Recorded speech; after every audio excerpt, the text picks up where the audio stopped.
যারা কথা বলতে পারেন তাদের কাছে আমার প্রথম প্রশ্ন হলো, আপনারা এই কয়েকশো লোক ছাড়া প্যান্ডেলের বাহিরে আরো মুসলমানের বাচ্চা আছে কি না? আচ্ছা আছে, দেখেন তোমার কথাটা মেলে কিনা। 2 নাম্বার প্রশ্ন হলো, বাংলাদেশে প্রতি বছর অমুসলিমদের সনাতন ধর্মের বড় পূজা দুর্গা পূজা হয় কি না? 3 নাম্বার প্রশ্ন হলো, ওই পুজোতে আমাদের মুসলমানের বাচ্চাগুলো যায় কি না? যায়। পার্থক্য এখানে, আমি আমার জীবনে কোনোদিন শুনি নাই যে পূজা উপলক্ষে তারা মাইকিং করছে যে প্রিয় আরাফাতবাসী, আগামী 3 দিন পরে আমাদের মণ্ডপে কঠিন আকারে পূজা হবে, উড়াধরা গান হবে, নাচ হবে, দল মত ধর্ম বর্ণ নির্বিশেষে আপনারা সকলে দলে দলে যোগদান করিয়া মা কালীর বরকত হাসিল করুন। নাউজুবিল্লাহ। ঠিক আছে, এখন আগে উত্তর দেন, এই মাইকিং জীবনে কোনোদিন শুনছেন আপনারা? আরে ভাই, মাইকিং তো করেন, আপনি শুনবেন করতে। 4 নাম্বার প্রশ্ন হলো, বিনা মাইকিংয়ে বিনা পোস্টারে এদেশের মুসলমানের ছেলেমেয়েরা দাওয়াত ছাড়াই মাইকিং ছাড়াই পুজোর মণ্ডপে ঘোরাফেরা করে কি করে না? অথচ আজকে নিজ ধর্মের মাহফিলের জন্য পোস্টার হয়েছে কি? মাথা জাগান কেন? মুখে কথা কইতে হবে। হয়েছে কি না? মাইকিং হয়েছে না? মাইকিং হয়েছে। অথচ পোস্টার মাইকিং হওয়ার পরেও কিছু লোক অবহেলা করে ঘুরে বেড়াচ্ছে, সত্যি থাকার পরেও আসবে না, আসলো না, কিন্তু ঠিকই তারা পুজোতে গিয়েছিল। আমি তাদেরকে বলবো, মুসলমান হয়ে যারা পুজোতে গেলেন, মাইকিং পোস্টারের পরে যারা নিজ ধর্মের মাহফিলে ইচ্ছা করে আসলেন না, হাতে সুযোগ ছিল, আপনি মনে রাখেন, আপনি লিখে রাখুন, কিয়ামতের ময়দানে আপনি এই আলেম ওলামার মুমিনদের সাক্ষাৎ পাবেন না, আপনার হাসর ওই মা কালীর সাথেই হবে। এখন এই মা কালীর থেকে বাঁচানোর জন্য আমরা কাউকে ডাকবো না যে ভাইয়েরা আসেন বসেন, এটা বলবো না। তবে আমরা দোয়া করি, আল্লাহ এই মুহূর্তে বাহিরে যারা আছে তাদের 2 পায়ে, গিড়ায়, পিঠের নীল দাঁড়ার হাড়ে, কল কবজায় আপনি একটু এনার্জি বাড়ায় দেন, একটু শক্তি বাড়ায় দেন, ওরা যেন হেঁটে হেঁটে অন্তত পক্ষে জান্নাতের বাগান আসতে পারে। আমিনটা সুন্দর করে বলবেন না ভাই? এখন কথাই আছে সভাপতি সাহেব যে দিলাম দোয়া করে খা ভিক্ষে করে এটা হলো দোয়ার জন্য ভিক্ষা করো তোমরা, আমরা তোমাদের জন্য দোয়া করলাম। তাকদীরে যদি দোয়া কবুল হয় আসতে হবে, আর কপাল যদি ফাটা হয় জান্নাতের বাগানে ঢুকতে পারবে না। ঠিক কিনা বলেন? দেখা যাক দোয়া কত দূরে কবুল হয়। এবার আসে, তারপরের কথা হলো, আপনারা যারা কষ্ট করে আমার সামনে বসে গেছেন, আর আমি যে আয়াত পড়লাম সূরা সাবা থেকে 2টি আয়াত, হৃদয়ের কথা বলছি। বিগত 16 বছরের শাসন আমলে এই ধরনের আয়াতের আলোচনা আমরা জাতির মাঝে করতে পারি নাই। কেন পারি নাই আপনারা সবাই জানেন, কারণ 16 বছরের শাসন আমলে যারা দেশ পরিচালনা করেছিল, আমি তাদের সবাইকে বলছি না, তাদের অধিকাংশ নেতা নেত্রীরা ছিল ইসলাম বিদ্বেষী, কোরআন বিদ্বেষী। এজন্য আমরা তাদের মাঝে কোরআনের মৌলিক কথাগুলো আমরা তুলে ধরতে পারি নাই। আল্লাহ তাআলা সুযোগ করে দিয়েছেন, আজকের মাহফিল থেকে আমরা বিগত 16 বছরের কাজা কাফারা আমরা আদায় করে দেব ইনশাল্লাহ। বলেন আরো জোরে বলেন ইনশাল্লাহ। সর্বশেষ প্রশ্ন করে আমি আলোচনাতে যাই। এখানে বিএনপির লোক আছেন, আওয়ামী লীগের লোক আছেন, জামাত আছেন, জাতীয় পার্টি আছেন, জাসদের থাকতে পারেন, বিভিন্ন দরবারের মুরিদানরা থাকতে পারেন। সকলের কাছে আমার একটা প্রশ্ন, সেটা হলো এই, একজন ব্যক্তি দাঁড়াবেন, অনলি ওয়ান, একজন দাঁড়াবেন, স্টেজে হোক নিচে হোক, একজন দাঁড়ান, দাঁড়িয়ে বলেন যে এলাকাতে আমি একজন বাপের বেটা সাবালেগ হওয়ার পর থেকে আজ পর্যন্ত একটা গুনাহের কাজ করি নাই, একজন দাঁড়ান নাই কেউ। তাহলে এটাকে স্বীকার করলেন যে আমাদের সবার জীবনে গুনাহ কম বেশি, কথা বলেন কম বেশি। আচ্ছা গুনার কথা বাদ দেন, জীবনে একটা ভুল কাজ করেন না, একজন ব্যক্তি হাত উঁচু করেন। তাহলে বোঝা গেল জীবনে গুনাহ আর ভুল আমাদের সবারই আছে, আছে তো নাকি? এখন কোরআন থেকে আলোচনা করতে গেলে যদি আপনার ভুলের বিরুদ্ধে কোনো আয়াত চলে আসে, আপনার গুনাহের বিপরীত যদি কোনো আয়াত চলে আসে, তাহলে আপনি কি করবেন? আমাকে গালি দেবেন? কি করা উচিত? ওই ভুলকে সংশোধন করে গুনাহ থেকে বিরত থেকে আজকের মাহফিল থেকে তওবা করে মুমিন হয়ে বাড়ি যাব, বলেন ইনশাআল্লাহ। আল্লাহ যেন আমাদেরকে সেই মন মানসিকতা নিয়ে শোনার তৌফিক দান করে, আর একবার বলেন আমিন। এখন কথা হলো, এই ওয়াজ আপনাদের ভিতরে হিদায়েতের জন্য মানবে কারা? কে মানবে ওয়াজ? কারা মানবে ওয়াজ? আচ্ছা আমি যদি প্রশ্ন করি, আপনারা কি ওয়াজ মানবেন? আজকের ওয়াজ মানবেন সবাই? আচ্ছা হাত তুলে দেখান তো, ওয়াজ মানার পক্ষে কারা কারা আছেন? মাশাআল্লাহ, হাত নামান। আসলেই ওয়াজ মানবেন না বিরোধিতা করবেন? দলিল তো কোরআনে আছে, দলিল পেশ করতেছি, কান খাড়া করেন। আমার এত লোকের দরকার নাই, দুষ্ট গরুর চাইতে আমার শূন্য গোয়াল ভালো। কি কথা কর না কে? এখন প্রথম কথা হলো, ওয়াজ মানবে কারা? আর ওয়াজ চলাকালীন আমারে গালাগালি করবে কারা? ওয়াজ শুনে ওয়াজ মানে কারা? আর ওয়াজ করার পর আলেমদেরকে গালি দেয় কারা? এই গালি দেয় কারা আর দোয়া করে কারা? এদের দুই দলের পরিচয় আছে কোরআনুল কারিমে, বলেন আলহামদুলিল্লাহ। তাহলে আগে দুই দলের পরিচয় দেই নাকি বলেন? এখন দুই দলের ভিতর যদি আপনি পড়ে যান, তাহলে মুসরামুসরি করে কোনো লাভ নাই, আপনাকে তওবা করে ভালো হয়ে যেতে হবে। আসেন, এক নম্বরে আমরা জানি ওয়াজ শোনার পরে দোয়া করে কারা? আল্লাহ পাক বলেন, ওয়াজ শুনে দোয়া করে তারা, আমার কোরআনের উপদেশ গ্রহণ করে যারা। এখন প্রশ্ন হলো, ওয়াজ গ্রহণ করে কারা? এটা কি আওয়ামী লীগের লোক, না বিএমপির লোক, না জামাতের লোক? আল্লাহ তো এভাবে কোনো নাম উল্লেখ করেন নাই। তাহলে ওয়াজ মানে কারা? কি পরিচয় কি দেব তাদের? পরিচয় দেব নাকি? আল্লাহ পাক বলেন, হে রাসূল আপনি উপদেশ দিতে থাকেন। ফাযাক্কির ইন নাফাতিয যিকরা, নবী আপনি উপদেশ দিতে থাকেন, যদি সেটা ফলপ্রসূ হয়। ওগো নবী মনে রাখবেন, উপদেশ কিন্তু সবাই মানে না। ওয়ামা আকসারুন নাস ওয়ালাউ হারাস্তা বিমুমিনিন। নবী যখন মক্কাতে দাওয়াত দেন কালিমার, এক একজন কাফির এক এক রকম বাজে কথা নবীজিরে বলে। কেউ বলে মুহাম্মদ তুমি জাদুকর, কেউ বলে তুমি গণক, কেউ বলে পাগল। নবীজির মনটা ভেঙে খান খান হয়ে গেল। আমার দেশের লোকের আমারে পাগল বলে, আমারে জাদুকর বলে। আপনি একটু ভালো করে মিলাইয়া নেন, ১৫০০ বছর আগের কাফেরেরা কোরআন প্রচার করার কারণে নবীদেরকে বলতো জাদুকর, আর ১৫০০ বছর পরে এদেশের কাফেররা আলেমদেরকে বলে রাজাকার। শুধু মিলাই নেবেন কথাগুলি। হ্যাঁ,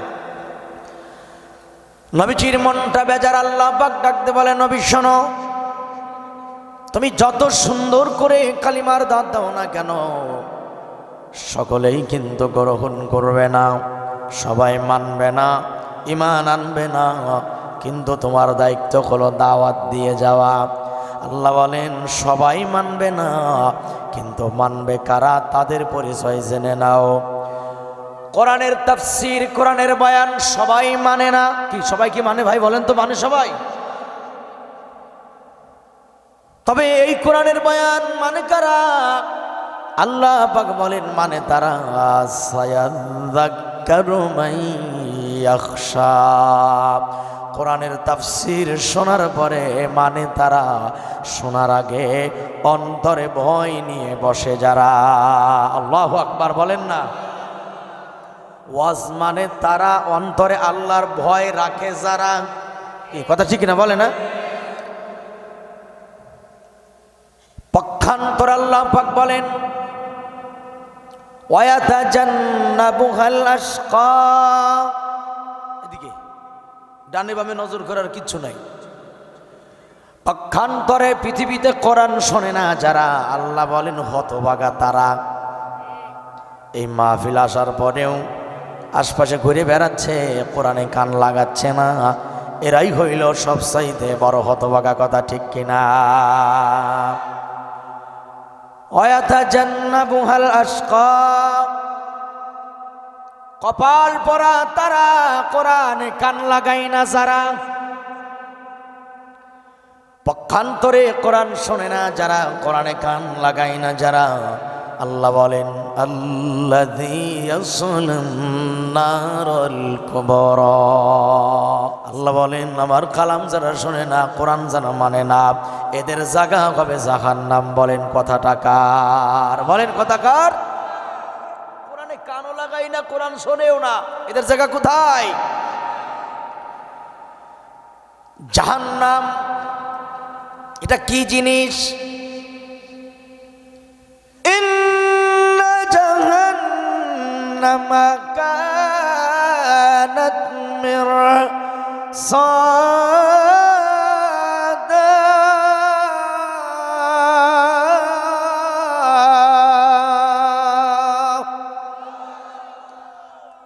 জাহান্নাম রেগে আছে, জাহান্নাম ওত পেতে আছে, পেটের খাবার লাগবে জাহান্নামের। জাহান্নামেরও খিদা লাগে। এ ভাই বাদামার খায় না, হাগা হয়ে যাবে। এদিকে তাকান, মানুষের যেমন পেটের খাবার লাগে, জাহান্নামেরও খাবার আছে না নাই? কতক্ষণ আছে না নাই? জাহান্নামের খাবার কি বার্গার, পোলাও? জাহান্নামের খাবার তাহলে কি?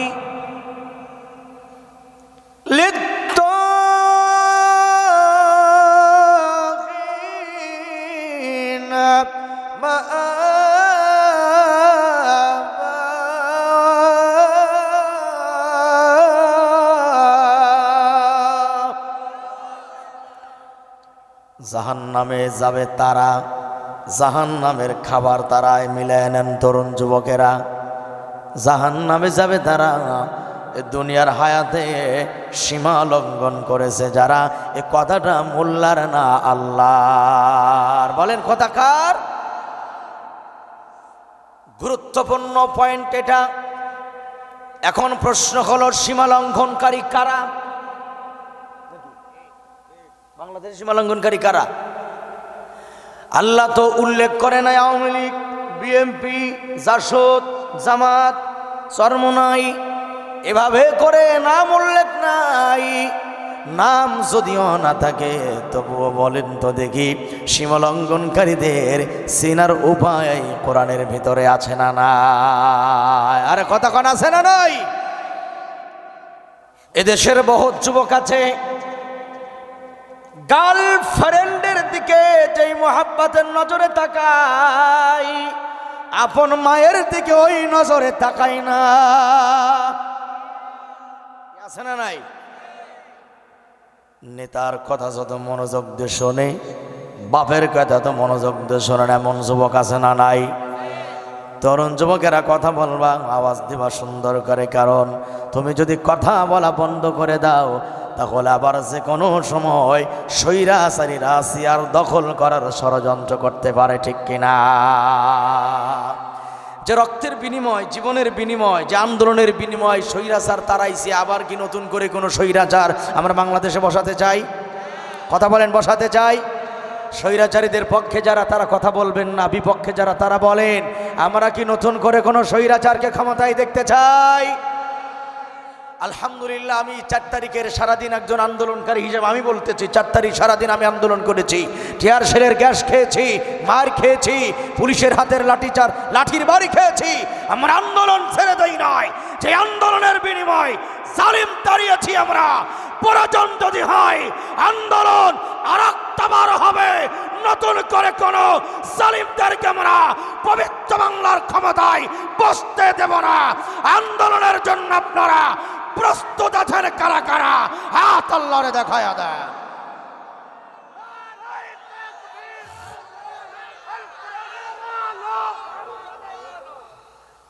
বলেন দেন, স্লোগান দেন, সমস্যা নাই, দেন স্লোগান দেন।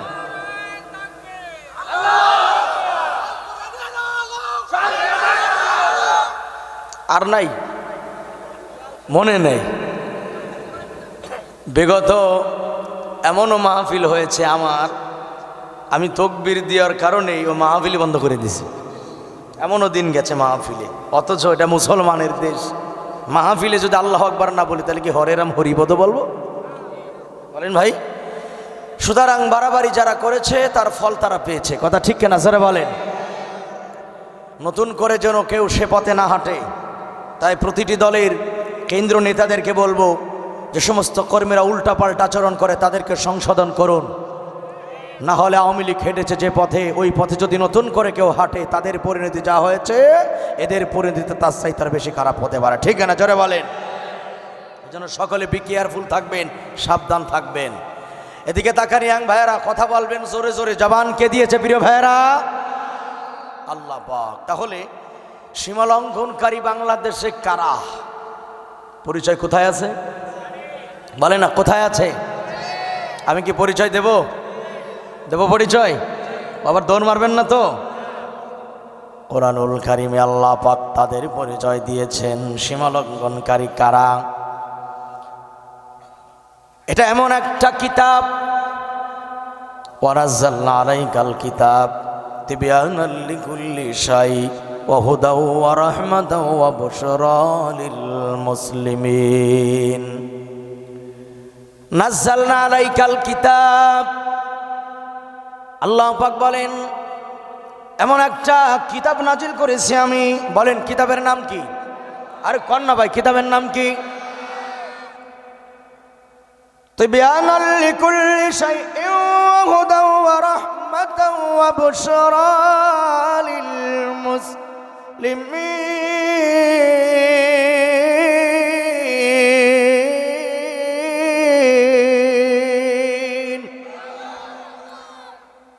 কিতাবখানা 1 কেজির মতো ওজন হবে, হইল না 100 কেজি ধরলাম, 2 কেজি ধরলাম, বেশি মোটাও না, বেশি পৃষ্ঠাও নাই।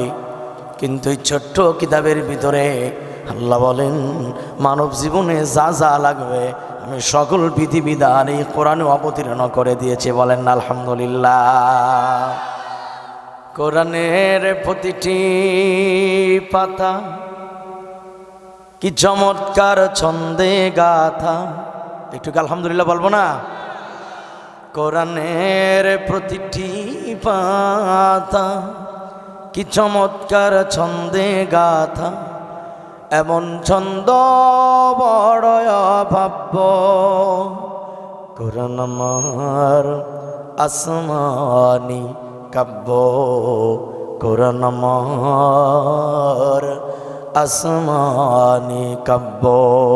বলেন আল্লাহু আকবার। বলেন দুনিয়ার কবিতা পড়ে মনুষ্য জনে, কোরআনের কবিতা পড়ে ফেরেশতা গণে। দুনিয়ার কবিতা পড়ে মনুষ্য জনে, কোরআনের কবিতা পড়ে ফেরেশতা গণে। না এমন কিতাব ত্রিভুবনে, আল্লাহু আকবার বলেন না। না এমন কিতাব ত্রিভুবনে ভাবেতে নব্য, কোরআন আমার আসমানি কাব্য, কোরআন আমার আসমানি কাব্য। কোরআনের প্রতিটা পাতা কি চমৎকার ছন্দে গাথা। আরে কন আলহামদুলিল্লাহ, কন আলহামদুলিল্লাহ। এমন ছন্দ বড় অভাব্য, কোরআন আমার আসমানি কাব্য, কোরআন আমার আসমানি কাব্য। কথা ঠিক কিনা? তাহলে কোরআন থেকে জেনে নেন সীমা লঙ্ঘনকারী বাংলাদেশে কারা। বলেই ফেলাই, যা হয় হবে নাকি সভাপতি সাহেব, বলেই ফেলাই। সীমা লঙ্ঘনকারী কারা পরিচয় জেনে নেন। কোরআন বলে যাদের ভিতরে মৌলিকভাবে 3টা বাজে অভ্যাস পাওয়া যাবে। এই মনে এটা ঘোরাবেন না, নয়েস নেবে, সামনে সামনে থাক, পারলে সনবারা নেলে না। আল্লাহ বলেন সীমা লঙ্ঘনকারী কারা জেনে নাও, যেই মানুষের ভিতরে 3টা বাজে গুণ পাওয়া যাবে তারা হইল সীমা লঙ্ঘনকারী। এই গুণগুলো মিলান।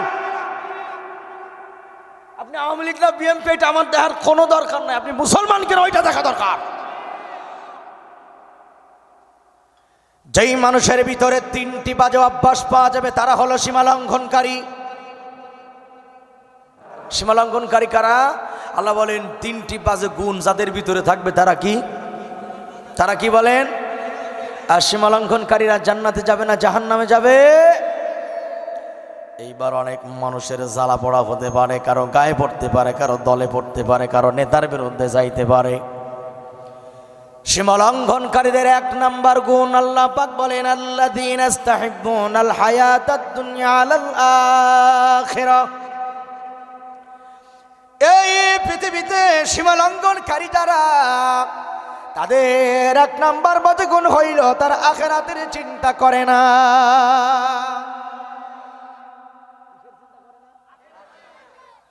দেখবেন সকাল থেকে সন্ধ্যা দুনিয়া, সন্ধ্যা থেকে সকাল দুনিয়া। এজন্য মরহুম আইনুদ্দিন আল আজাদ তিনি বলে গিয়েছিল, রাতে দিনে দৌড়া দৌড়ি বিশ্রামের সুযোগ জানাই,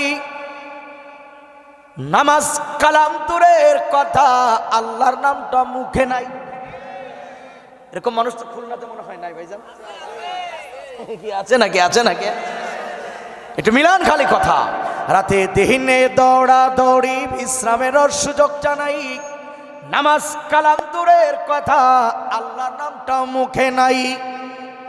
তোর পিছে মহা বিপদের সংকেত আছে, কি জবাব দিবি রে তুই আল্লাহর সামনে বল, কি জবাব দিবি রে তুই হাসরের মাঠে। এবার একটু মুখটা খুলে বলবেন, মরণের পরে আখিরাত আমাদের সামনে আছে না নাই? আছে, সামনে আছে। হালাল হারাম না মানিয়া কত টাকা করছো কামাই। এই যে 2টো লাইন বললাম, প্রথম লাইনের বাস্তবতা আছে না নাই? বলেন আছে না নাই?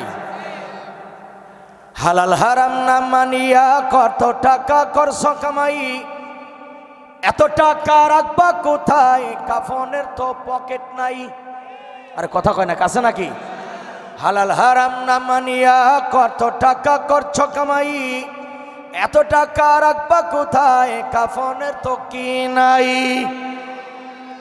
টাকা পয়সা লইয়া কি কেউ কবরে গেছে, কি জবাব দিবি রে হারাম খোর আল্লাহর সামনে। এ কথার বাস্তবতা বাংলাদেশে আছে না নাই? আছে না নাই?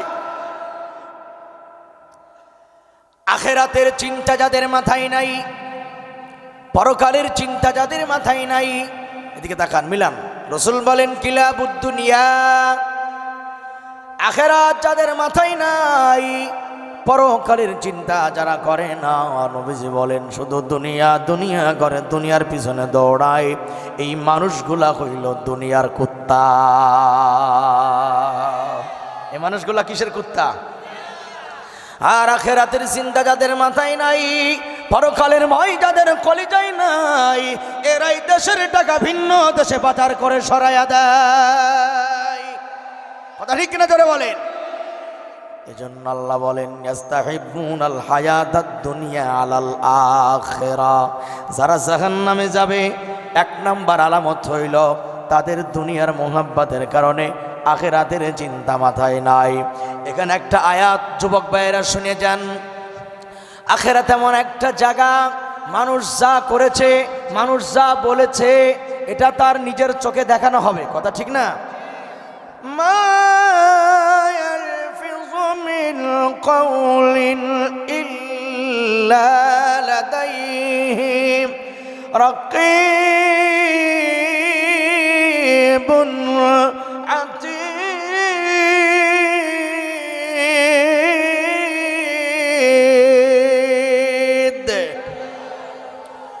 মানুষ তার জবানে যা বলে, আস্তে বলে, জোরে বলে, ওপেনে বলে, গোপনে বলে, এমন কোন শব্দ নাই যা দায়িত্বশীল ফেরেশতারা লিখে রাখেন। আওয়াজ দিয়ে বলেন ঠিক কিনা? ইয়াং ছেলেরা কথা বলবা, মুরব্বীদের চাপ দাও কামে। কোরআন বলে মানুষ তার জবানে যা বলে এমন কোন শব্দ নাই যা লিখে রাখা হয় না। বলেন লেখক আছে না নাই সাথে? কিরামান কাতিবিন।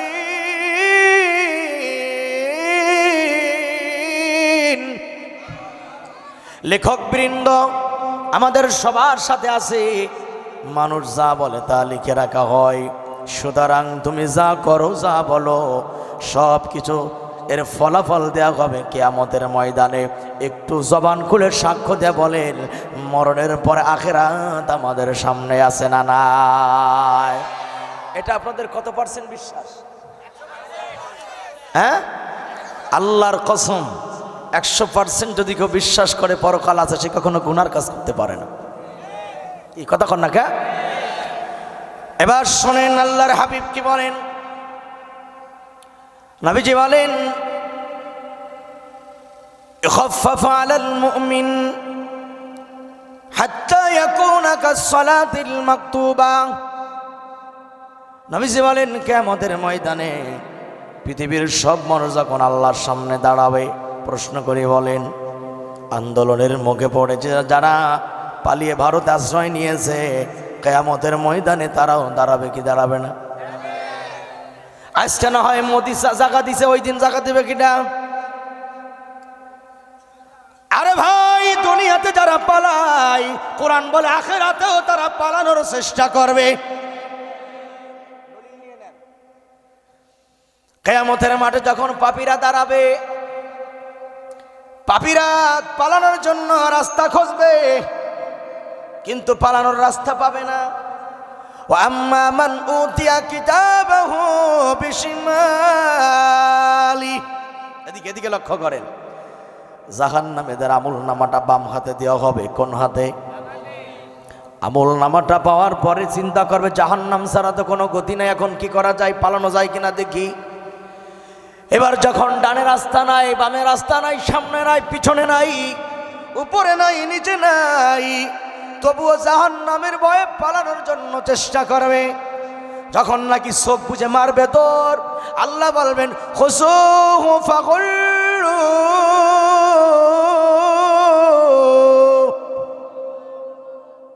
নাফরমান পালায় কোথায়? নাফরমানকে ধর। একজন নয়, দুইজন নয়, 70,000 ফেরেশতারা লোহার শিকল নিয়ে নাফরমানকে ধরার জন্য দৌড় মারবেন। ধরার পরে সুম্মাল জাহিম সল্লো। একটু বলেন তো, নাফরমানকে ধরার পরে জান্নাতে দেওয়া হবে না জাহান্নামে? আরে কয় না, কোথায় দেওয়া হবে? কেউ কি জাহান্নামে যেতে চান? এত আসতে কইলেন যে শখ আছে যাওয়ার? জাহান্নামে যেতে চান? তাহলে সামনের কথা আরো গুরুত্বপূর্ণ, ভালো করে বুঝে নি আজকের মাহফিল থেকে। জান্নাতি হয়ে আছেন, আল্লাহ আমাদের জান্নাতি বানাই দাও, বলেন আমিন। সীমা লঙ্ঘনকারীদের 1 নাম্বার গুণ হইল তারা আখিরাতের চিন্তা করে না। কিসের মোহাব্বতের কারণে যেন ভাই? দুনিয়ার মোহাব্বত যদি না থাকতো, এক একটা চোরের বাচ্চা হাজার হাজার কোটি টাকা মারতো না দেশের। আরে কথা কন না কেমন? এই দেশ তো গরিব দেশ না, এদেশে রহমত আছে, বরকত আছে, কিন্তু যে সমস্ত চোরেরা দেশের হাজার হাজার কোটি টাকা মেরে দিয়েছে আর অপচয়জাত করেছে, একজন ব্যক্তির ভাস্কর্যের মুরাল স্থাপন করতে যাইয়া রাস্তার মোড়ে মোড়ে যে মূর্তি বানিয়েছে তারা মাত্র 4,000 কোটি টাকা নষ্ট করেছে। কত হাজার কোটি? টাকাটা কি তাদের বাপের?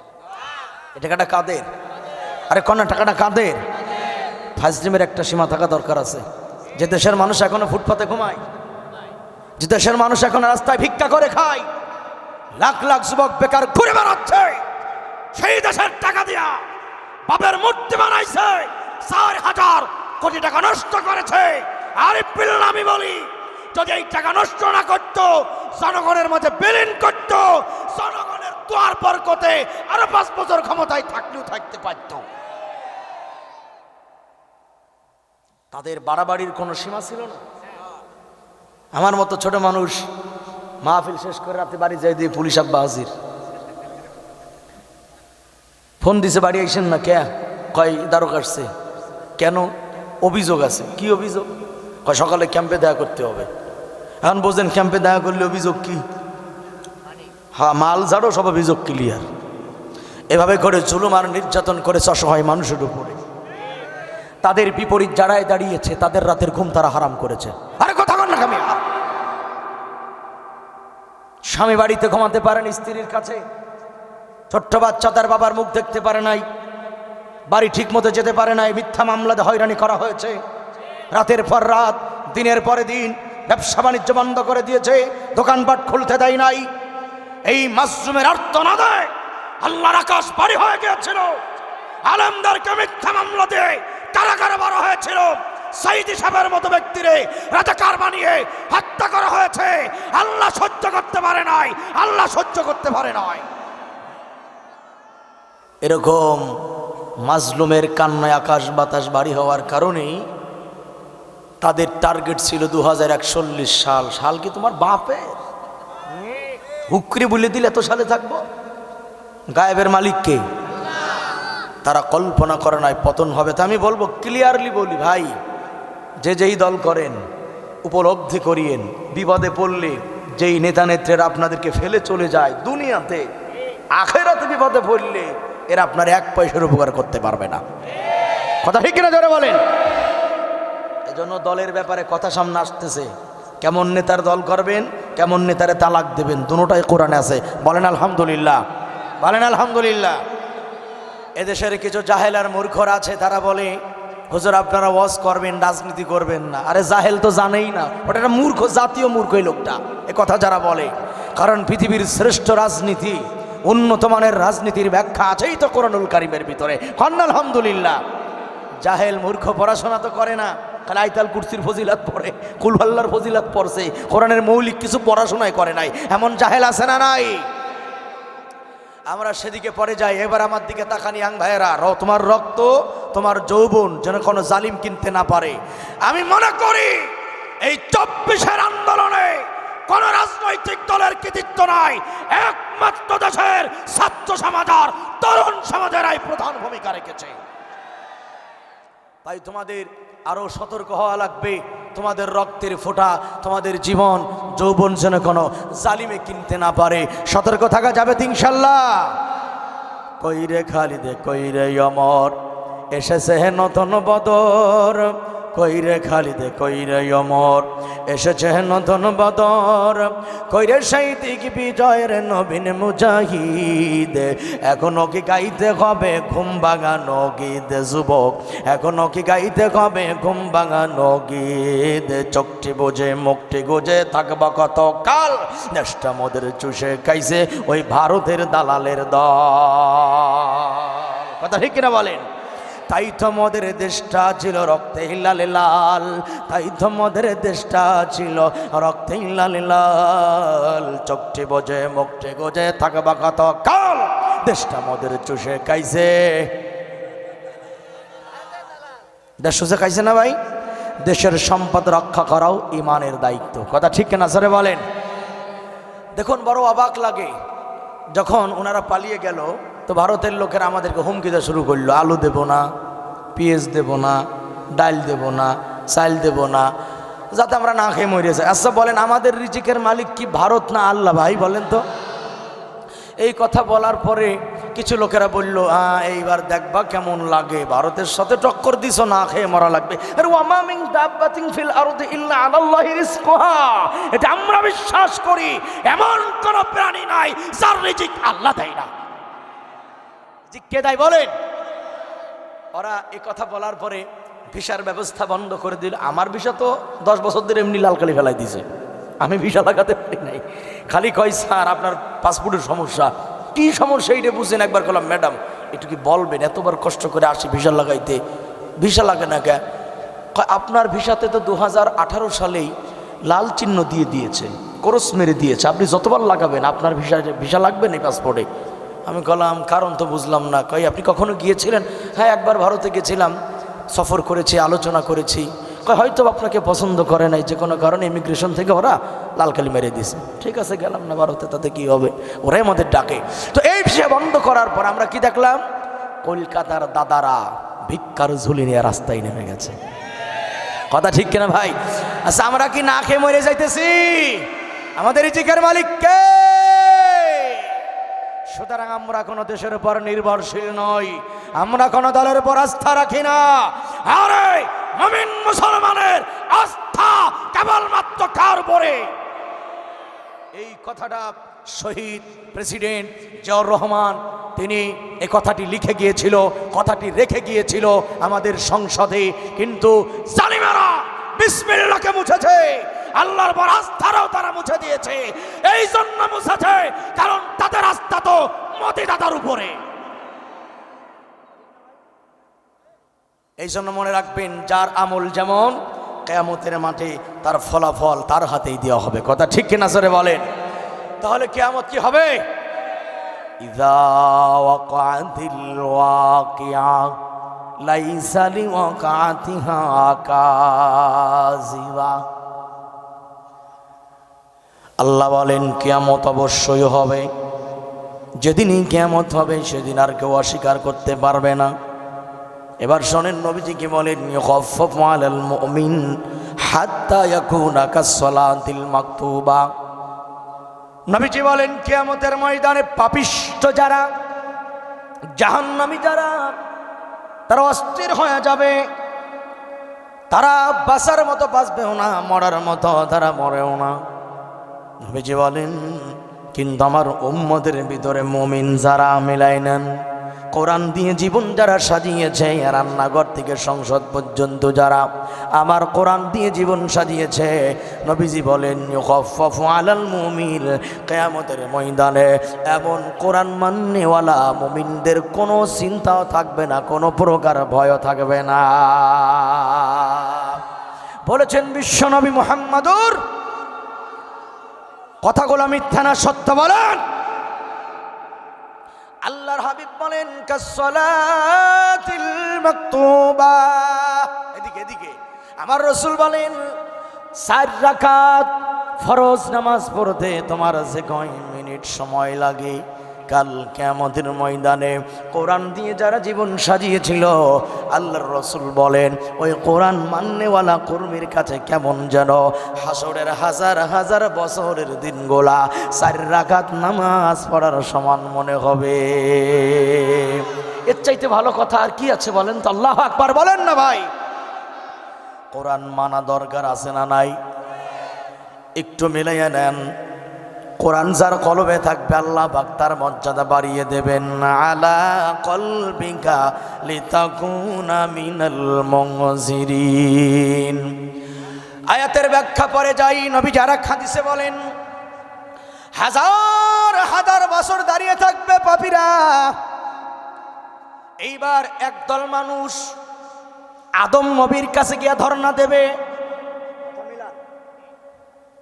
গিয়া কবে আব্বাসান আর আমরা দাঁড়ায় থাকতে পারি না, আপনি একটা কিছু করেন, আমরা আর দাঁড়ায় থাকতে পারি না। আদম বলবেন আজকে কিয়ামতের কঠিন দিনে আমি আল্লাহর সামনে কোনো রকম কথা বলতে পারবো না, আমার সাহস নাই। আদম বলবেন তোমরা নূহ নবীর কাছে যাও, আকীদা ক্লিয়ার করেন। ওয়াদামুল্লাহ কাইদিল বাতিলা। আদম বলবেন নূহ নবীর কাছে যাও। নূহ নবী হইল জাতির দ্বিতীয় পিতা। জাতির কি পিতা? আদম হইল প্রথম আব্বা। কি আব্বা?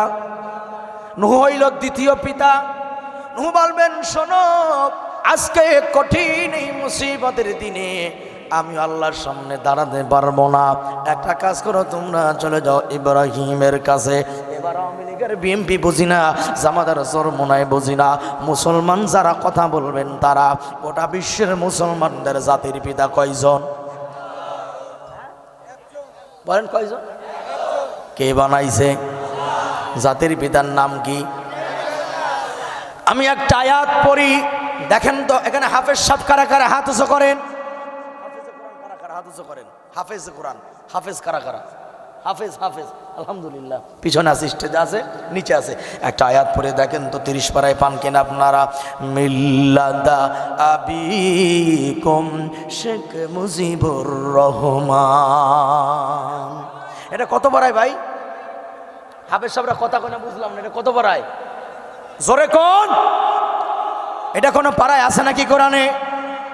তাইলে যেই লোকটার সম্পর্কে আল্লাহ কিছু বলেন নাই, ইব্রাহিমের জায়গায় ওই লোকটারে কোন যুক্তিতে বসানো যাবে না। যারা বসাবে, যারা মানবে, আল্লাহর কসম তারা মুশরিক হয়ে যাবে। এই ফতোয়া উল্টানোর ক্ষমতা পৃথিবীর কারো নাই। কিসের জাতির পিতাতে নেই? তার সম্মান যেখানে সেখানে রাখেন, জোর করে তাকে অন্য স্তরে নেবেন না। স্বাধীনতার স্থপতি বলা হয়, এটাই রাখেন তাকে। কেউ যদি মোহাব্বতের কারণে কোনো স্ত্রী যদি স্বামীর আব্বা বলে ডাকে, সব বেশি হবে না? হ্যাঁ, কি গুনাহ? কবিরা তো গুনাহ। মাসআলাটা শোনেন। হ্যাঁ, কোনো স্ত্রী যদি স্বামীর মোহাব্বত করে কয়, স্বামী আব্বা ভালো আছো, মোহাব্বত, আব্বা শব্দটা মোহাব্বত, স্বামী আব্বা বাজারে যাও, বাজার করে আসো, এরকম যদি স্বামীর আব্বা কয়, তালাক শব্দ মুখে বলা লাগবে না, অটোমেটিক তালাক হয়ে যাবে। কথা কন না কে? আকীদা ক্লিয়ার করি, জাহান্নাম থেকে বাঁচানোর জন্য বলি। জিয়াউর রহমান ওনার স্তর একটা আছে, শেখ মুজিবুর রহমান তার স্তর একটা আছে। যার যার স্তরে তাকে রাখেন, স্তরের বাইরে যাবেন না। গোটা পৃথিবীতে ইব্রাহিমের পরে যত মুসলমান ছিল, এসেছিল, মরে গেছে, এখন যারা আছে, কিয়ামত পর্যন্ত যত মুসলমান আসবে, এই 3 কালার মুসলমানের জাতির পিতা 2 জন নয়, 1 জন, যার নাম হলো ইব্রাহিম। কথা বলেন না কেন? বানাইছে কে? মনে থাকবে কতদিন? কতদিন মনে থাকবে? হাত তুলে দেখান, মনে থাকবে না কার কার? কি কইছে আগে শুনবেন না মিয়া? হাত উঁচু করে দেখান, মনে থাকবে কার কার? নারায়ে তাকবীর, নারায়ে তাকবীর। আল্লাহ হাতগুলিকে ইসলামের পক্ষে কবুল করেন। আর জোরে বলেন আমিন। হাত নামান, হাত নামান। ইয়াং ভাইয়ের দিকে তাকান, পিছনে বসে কুটকুট করে গল্প করা যাবে না। হ্যাঁ মাশাআল্লাহ, ঠিক আছে। হ্যাঁ, আপনাদেরকে বলেছি, ঠিক আছে, দিকে তাকান।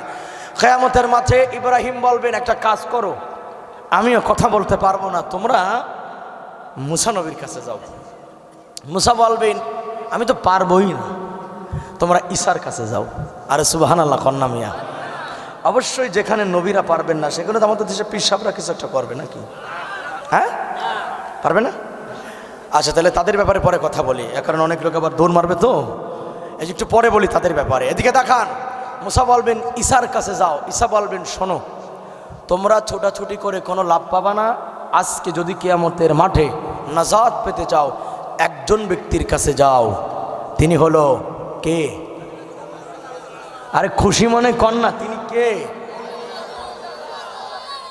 এই মানুষটা কাদের নবী? গর্ব করেও কয় না, দেখছেন কাদের নবী? কন আলহামদুলিল্লাহ, এটা আমার নবী, আমার আপনার রাসূল। রসুলের কাছে তারা গিয়ে বলবে, নবীজি বলবেন, দাঁড়াও আমি আল্লাহর সাথে একটু কথা বলি। কোনো নবী কথা বলার সাহস পাবে না, কথা বলবেন আমার আপনার নবী। সুবহানাল্লাহ কন্যা। আল্লাহর হাবিব গিয়া কথা বলবেন। নবীজি বলেন, ইয়াশফাউ ইয়াউমাল কিয়ামাতি সালাসা। উলামায়ে কেরাম তলবের আমরা কান খাড়া করো, তোমাদের মাসআলা আসতেছে। আল্লাহর হাবিব বলেন, ইয়াশফাউ ইয়াউমাল কিয়ামাতি সালাসা। ওই কিয়ামতের ময়দানে আল্লাহ বলবেন, ওগো নবী, আজকে আমি আপনারে বাধা দেব না, আমি আপনাকে অনুমতি দিলাম, আপনি যারে পছন্দ করেন তাকে ধরে ধরে আমার জান্নাতে নিয়ে যা। কইলেন, এবার পরের শব্দটা কি বলে শোনেন। আল্লাহর রাসূল বলেন 3 প্রকার মানুষ কিয়ামতের মাঠে সুপারিশ করবে। পৃথিবীর 2 প্রকার দল, 2টি দল সুপারিশ পাবে না। 3টা দল সুপারিশ করবে, 2টা দল সুপারিশ পাবে না। 3 দল কারা সুপারিশ করবে? 1 নম্বরে আল আম্বিয়া, নবীগণ তার উম্মতগণকে সুপারিশ করে করে জান্নাতে নিয়ে যাবে। নবীদের সিরিয়াল শেষ হয়ে যাবে, সুবহানাল্লাহ বলার জন্য রেডি হয়ে যান। গলায় কাশি মারেন, কাশি মারেন। আল্লাহর রাসূল বলেন 1 নম্বরে নবীগণ সুপারিশ করবে। 1 নম্বরে কারা? 1 নম্বরে নবীগণ সুপারিশ করবে, নবীদের সিরিয়াল শেষ। এইবার 2 নম্বর একটা দল এসে দাঁড়াবে সুপারিশ করার জন্য। অনুমতিকে দেবে? 2 নম্বরে সুপারিশ করবে কারা? নবীজি বলেন নবীদের পরে 2 নম্বরে সুম্মাল উলামা। সুবহানাল্লাহ, যারা কন্যা তারা কি উলামা বিদ্বেষী নাই? বুঝলাম না, আরে জোরে কন্যা সুবহানাল্লাহ। 2 নম্বরে সুপারিশ কারা করবে? একদল আলেম। বলেন একদল কারা? আলেমদের মর্যাদা কে দিয়েছে? ইন্নামা ইয়াখশাল্লাহ মিন ইবাদিহিল উলামা।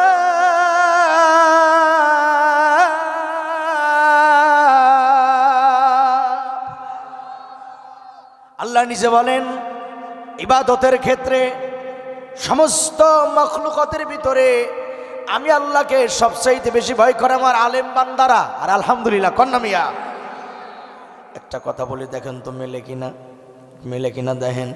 রাগ করবেন না, রাজনীতি বলে অন্যদিকে নেবেন না। আমার আওয়ামী লীগের বন্ধুরা টার্গেট দিয়েছিল 2000 কত সাল, কত আর বলেন না, সমস্যা না, পতন হলো কত সালে? উইকেট এত তাড়াতাড়ি সব পড়ে গেল কেন? অনেকগুলি কারণ আছে, সব কারণ বলবো না, একটা কারণ বলি দেখেন মেলে কিনা। কারণ হলো এই আওয়ামী লীগের ভিতরে কিছু কিছু নেতারা, কিছু কিছু লোকেরা এমন একটা অন্যায় করেছে আল্লাহ সহ্য করে নাই। হাজার অপরাধের ভিতরে বড় একটা অন্যায় হলো নিরীহ আলেমদের গায়ের রক্ত ঝরিয়েছে তারা। ওরা বোঝে নাই আলেম কি জিনিস, আল্লাহর কসম ওরা বোঝে নাই। ওদের ভিতর যারা বুঝছে তারা আলেমদের সাথে বেয়াদবি করে নাই। একজন আলেমের সিনার ভিতরে কার কালাম? আরে কন্যা কথা কন্যা, কার কালাম? আলেমের কলার ধরে সাকি দেওয়া মানে আল্লাহর কোরআন ধরে সাকনি দেওয়া। আল্লাহ পাক কোরআনে আলেমদের মর্যাদা সম্পর্কে আরো বলেন ওয়া তিলকাল আমসালু নাদরিবুহা লিন-নাস ওয়া মা ইয়াকিলুহা ইল্লাল আলিমুন।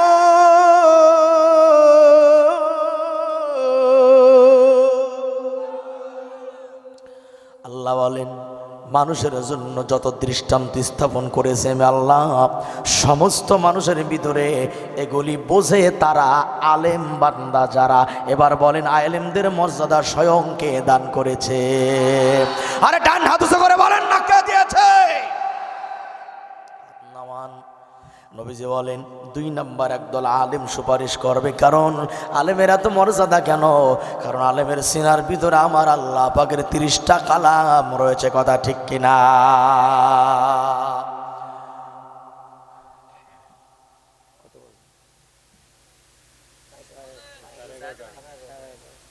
দেখতে দেখতে 11:30 বেজে গেছে। হ্যাঁ, সারা রাত কি চান? 11:30 বাজে। আমরা কি মোনাজাত দিয়ে 12টা পর্যন্ত যেতে পারবো ইনশাল্লাহ? আপনাদের এনার্জি কি আছে? এনার্জি আছে তো সবার? হ্যাঁ না পাগল নাকি? না ঠিক আছে আলহামদুলিল্লাহ। আল্লাহ তাআলা আজকের মাহফিল যেন হিদায়াতের উদ্দেশ্য কবুল করে, বলে না আমিন। যেভাবে বসে আছেন তাতে বোঝা যাচ্ছে আপনারা সহজ ওঠার লোক না। আল্লাহ পাককে ভালোবাসা জান্নাত পর্যন্ত কবুল করেন, আমিন বলা যাবে না ভাই? আচ্ছা বলেন, শক্তি থাকার পরেও যারা এই বাগানে আসলো না ওরা জিতছে না ঠকছে? ঠকছে না রে ভাই? আমরা দোয়া করি এখনো যারা বাইরে আছে আল্লাহ যেন ওদেরকে জান্নাতের বাগানে কবুল করে, বলেন আমিন। আমি জানি না কয়টা পর্যন্ত যেতে পারবো, আমার রব মালিক কবুল করে যতক্ষণ কথা বলবে বান্দা ততক্ষণ ইনশাআল্লাহ, বলেন ইনশা। এই যুবক ভাই তোমরা কি আছো? যুবকেরা আছো? মাশাআল্লাহ, থাকো ভাই, তোমাদের জন্য আজকে প্রাণ খুলে দোয়া করব, তোমাদের গার্লফ্রেন্ডের জন্য দোয়া করব। কেন দোয়া করব? কারণ গার্লফ্রেন্ড নামক গজব যাতে জীবন থেকে সরে যায়, তোমরা যাতে জীবন সঙ্গী হিসাবে পবিত্র একটা নারী পাও, যারা বলেন আমিন। আপনারা কি পর্দার আড়ালে মা বোনদেরকে বসিয়েছেন? ওরা গেল বাড়িতে বাড়িতে নাকি ওদের স্টেজ আছে আলাদা?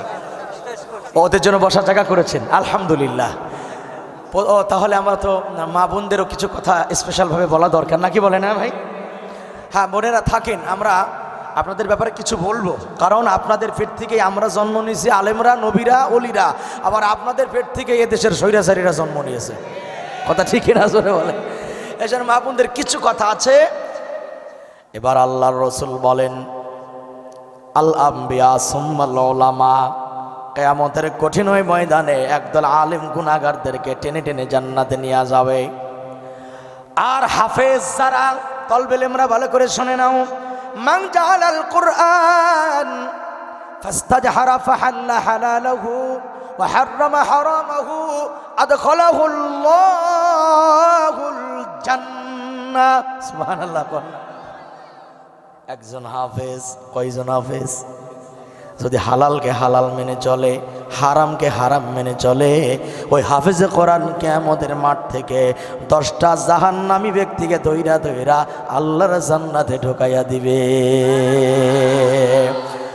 এজন্য বাচ্চাদেরকে আলেম বানান, হাফেজ বানান। আলেম হাফেজ যদি না বানাইতে পারেন, জীবনের প্রথম শিক্ষা কোরআন দিয়ে দেন, কথা কন না কে? আল্লাহ পাক তৌফিক দান করুক, জোরে বলেন আমিন। এবার মূল কথাটা বুঝে নেন। নবীজি বলেন একদল আলেম দাঁড়াবে সুপারিশ করার জন্য। কয় দল আলেম? আরে কয় না, কয় দল বলেন তো মুরব্বীরা? বাংলাদেশে আলেম কয় দল? এক দল নাকি? বাংলাদেশে হুজুরকে দল একটা। আহলে হাদিস উনাদের ভিতরে 17 দল। এক আহলে হাদিসে কয় দল? উনারাই 17 দল। এরপরে তবলিগ জামাতে 2 দল, কথা কয় না কে? যদিও একটা ভারতপন্থী, আরে কথা কয় না কে? একটা ওলামা ইকরাম বিদ্বেষী।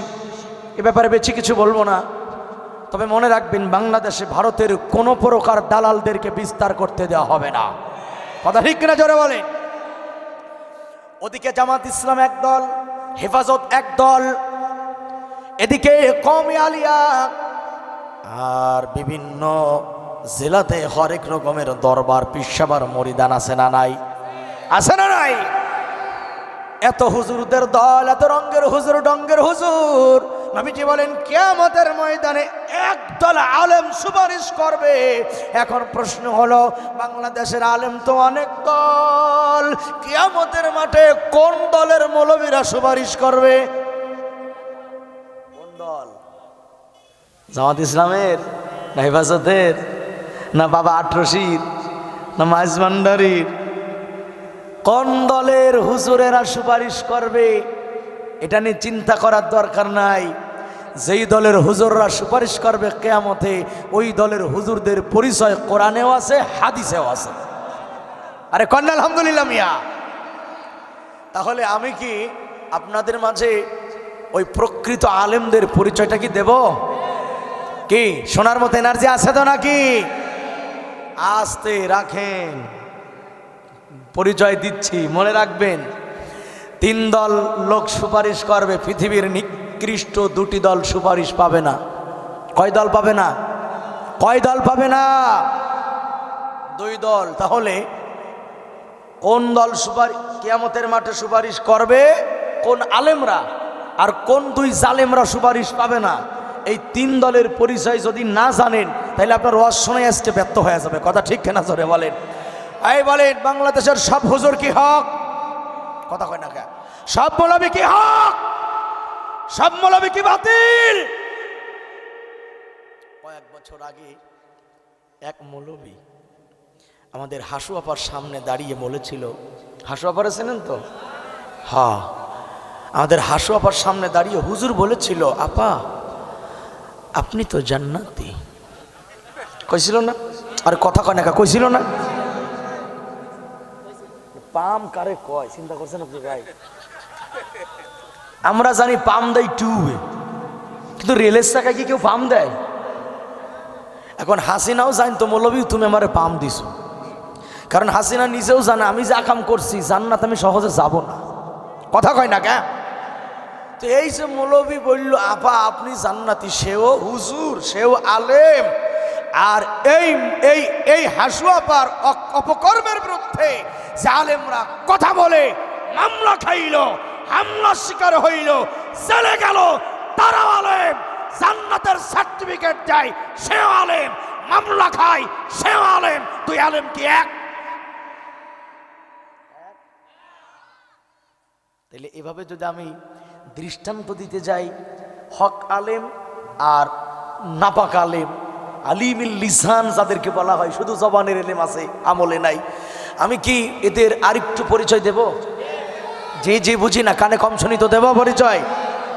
এটা কিন্তু ভিন্ন একটা প্রসঙ্গে যাবে, আমি আবার মূল কথাতে আসবো ইনশা।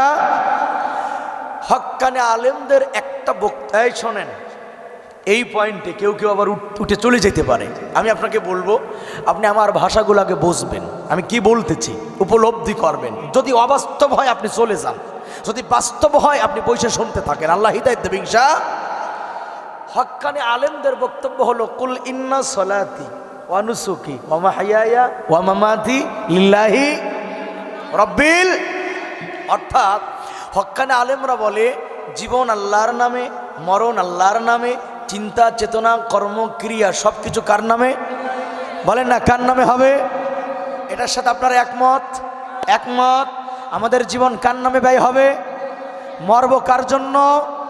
এটা বলে হক্কানে আলেমেরা। কিন্তু ওই সেও আলেম, মাথায় লম্বা টুপি, চেহারাটা বেশ একটু কালো করে, মুখে দাড়িও আছে, জুব্বাও পরে, চমৎকার কণ্ঠ। এই চমৎকার কণ্ঠ দিয়া এই যে আয়াতটা পড়লাম, এই মৌলবী হুজুর ওই আলেম হয়ে দরবারের গোলামি করতে যাইয়া, পীরের গোলামি করতে যাইয়া আল্লাহর আয়াতের বিপরীত কথা বলল। কি কথা বলল? শুনলেই বুঝবেন কারা। বলবো? হক্কানি আলেম বলে জীবন আল্লাহর নামে, মরণ আল্লাহর নামে। এবার মৌলবী সুর দিয়ে বলে জীবন মরণ নাও বাসাইলাম। নাও বোঝেন? নাও, নাও চেনেন তো? খুলনার মানুষ নাও কাকে বলে? ওই যে 16 বছর পরে যাইখান ডুবছে। এবার ভণ্ড মৌলবী বলে জীবন মরণ নাও বাসাইলাম, জীবন মরণ নাও বাসাইলাম, বাবা তোর লাগাম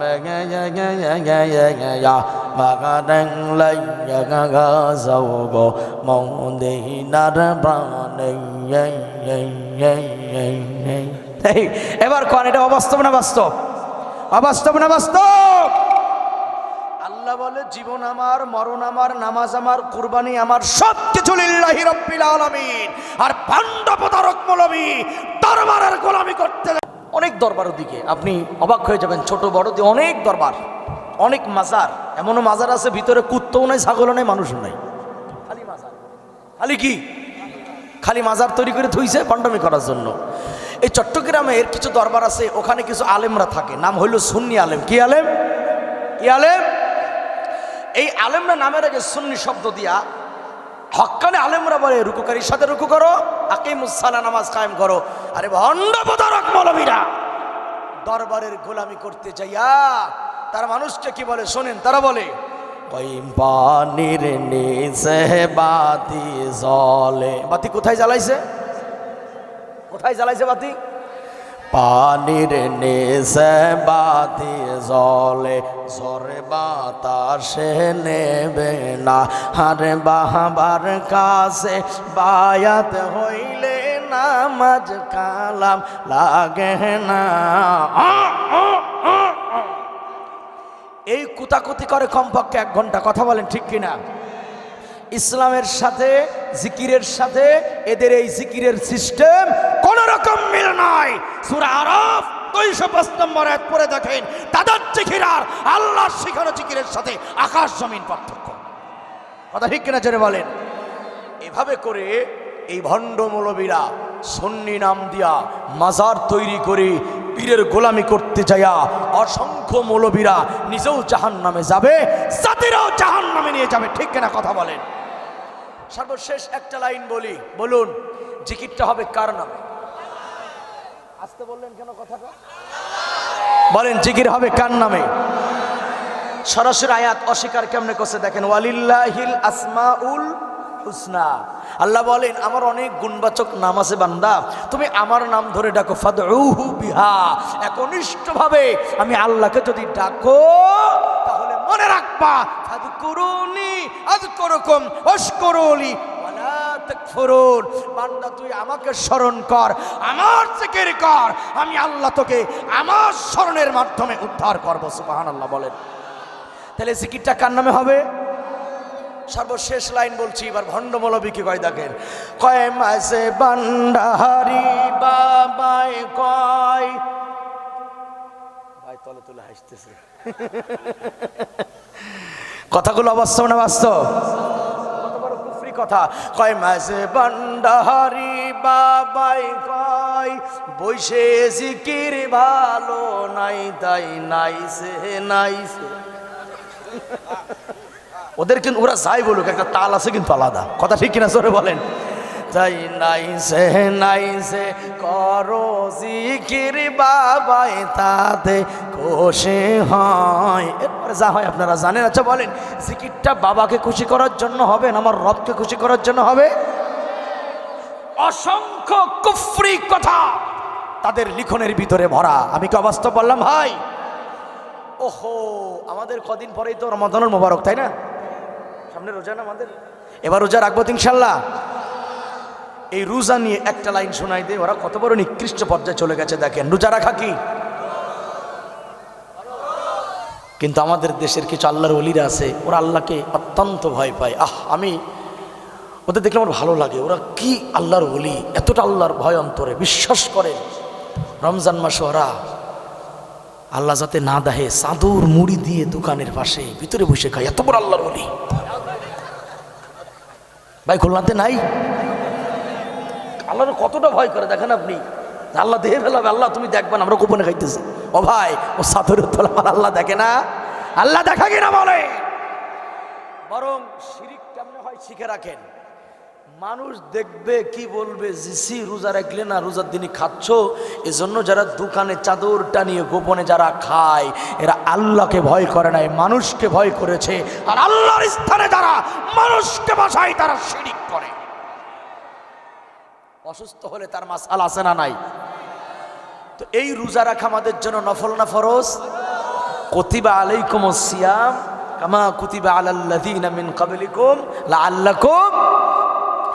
সর্বশেষ লাইন গানিগুনি ভাইরা মনে রাখবেন, এই ভণ্ডর বাচ্চারা প্রতিটা দরবারে কিছু মৌলবী আছে না ভাই, আছে না? আল্লাহ বলে রোজা ফরজ, ভণ্ডরা কি বলে দেখেন, তারা বলে সররিপুদম করদমন। কুষ্টিয়ার মাল তো এগুলো মুখস্থ বোঝেন না। সররিপুদম করদমন, নফস তোমার দেহের রাজা,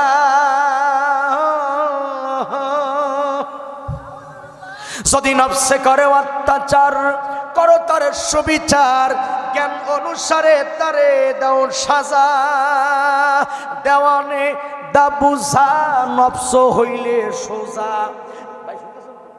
দেওয়ানে দা বুঝা নফস হলে সোজা, 30 রোজার দরকার লাগে না।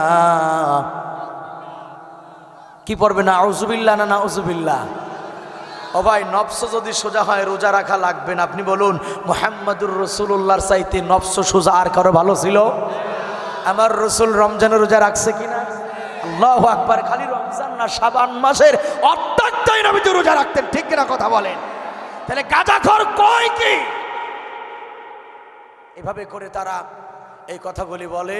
বিভিন্ন মৌলবীরা তাদেরকে সমর্থন করে। বাউল আর সুন্নি মৌলবীরা ওরা এপিট আর ওপিট। কথা কয় না কেন? মানে বাউল সম্প্রদায় আর গিয়াসউদ্দিন তাহেরিরা এরা এপিটার কি ওপিট। কারণ তাহেরিও বলে যে ওই যে আল্লাহর ধন নবীরে দিয়ে আল্লাহ গেছে গায়েব হইয়া, নবীর ধন খাজারে দিয়া বাবা বৈশা আছে আজমিরে, কেউ ফেরে না আব্বা তোমার দরবারে খালি হাতে। এটা কোনো আলেমের বক্তব্য হতে পারে? বলেন হতে পারে? তাহলে বাউলদের ভিতরে আর গিয়াসউদ্দিন তাহিরদের ভিতরে কোনো পার্থক্য নাই, ওরা পায়খানার এপিটার ওপিট। আমি কি বেশি বললাম? অনেক লাইন আছে, সব লাইন বলবো না, মূল লাইনের কথা বাকি আছে। বলুন, কিয়ামতে সুপারিশ করবে কয় দল আলেম? আলেম কয় দল? আলেম কয় দল? সুপারিশ পাবে না কয় দল জালেম? কয় দল জালেম?